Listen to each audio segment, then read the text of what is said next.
డోర్నకల్ నియోజకవర్గంలో బ్యారస్ పార్టీకి shock.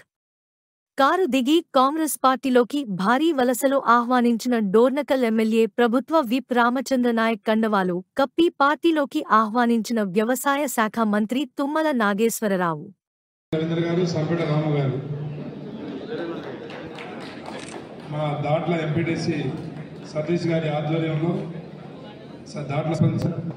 PSCS chairman Dantalapalli Narsulapeta మండలం, అదేవిధంగా సహదేవ్ గారు, గండి వెంకన్న గారు, పంజాబ్ వెంకన్న గారు